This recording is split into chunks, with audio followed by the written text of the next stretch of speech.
Bom, gente, eu separei um tópico aqui do nosso curso pra gente conversar um pouquinho sobre esfumado. Porque isso aqui é uma coisa que muita gente ainda tem dificuldade e é uma coisa que valoriza muito, muito a maquiagem. Então, eu vou dar uma dica pra vocês, assim, dicas que facilitam o esfumado. Porque, na verdade, gente, esfumado é uma coisa fácil. A questão é a prática. Quanto mais você praticar, mais fácil vai ficar o resultado do esfumado.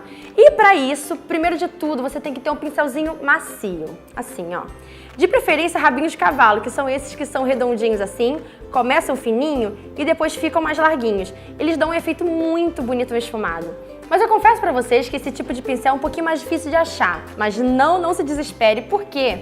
Você pode pegar também um pincel assim, ó, de sombra normal. Mas o importante, assim, sombra normal é esse tradicional que vem meio arredondinho aqui em cima. Porque o importante é que ele seja fofinho, para ele deixar o acabamento suave do esfumado. Tendo o seu pincel, você vai pegar a sombra, você vai aplicar do jeitinho que você quer, do formato do olho que você quer. Isso pra mim é uma dica importante. Já deixa a sombra bem marcadona, sabe? Deixa a sombra bem marcadona onde você quer que ela fique. No final, você vai pegar um pincel bem fofinho, você vai aplicando em cima. O importante, gente, é mão leve e movimentos repetitivos. Sabe aquela questão de quando você acha que tá bom de esfumar, esfuma mais um pouco?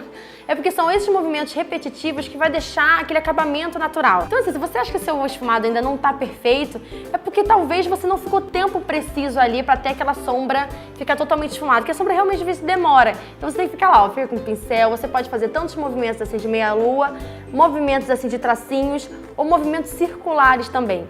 Esses movimentos repetitivos que vão trazer um degradê bacana pra maquiagem. Outra coisa também que eu sempre falo nos meus vídeos é o seguinte: quanto mais você for subindo a sombra, mais você vai deixando a mão leve.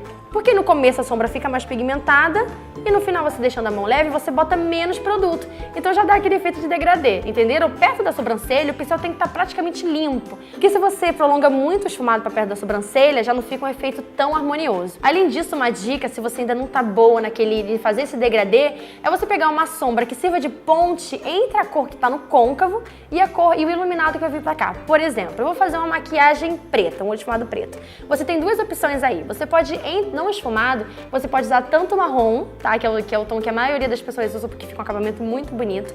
Você passa a sombra preta e no meinho faz aquela pontezinha com marrom. Porque já vai, como a cor é mais clara do que o preto, ela já vai dar essa impressão de degradê. Ou você pode usar também um cinza mais claro. E assim, sucessivamente com todos os tons de sombra. Pega, se o do côncavo for tipo um roxo escuro, pega um lilás um pouco mais claro, vai misturando, porque aí já dá uma ajudada no seu degradê. Agora ok, Bia, fiz o esfumado, ele tá perfeitinho no degradê. E aqui, esse cantinho? Eu sei que muita gente tem dificuldade nesse cantinho daqui. Tipo, eu fiz um esfumado, ele tá maravilhoso, mas ele passou, ele tá deixando o olho da cliente caído, ele tá deixando o olho muito em pé. Então é o seguinte, faz a maquiagem sem medo, faz o esfumado sem medo, vai fazendo. No final é bacana você pegar um pincel de corretivo, passa um pouco do corretivo ou do tom da base que você usou e no final da sombra, ó, você faz um risco do fim do olho até aqui em direção à sobrancelha, porque já vai dar aquele efeito meio de cat eyes. Muitos maquiadores fazem isso. Em vez de eles já começarem marcando aqui, delimitando, ele vai com fé, vai esfumando. E daí no final ele dá essa arrumadinha com corretivo, porque fica muito fácil, gente, sério. Se você treinar, pegando todas as dicas, você vai ver como que seu esfumado vai ficar mais fácil de fazer e como você vai perder toda aquela impressão de dificuldade do esfumado, porque não é uma coisa fácil. Tendo essas dicas e praticando bastante, você consegue deixar sua maquiagem com um esfumado maravilhoso e bem mais bonita.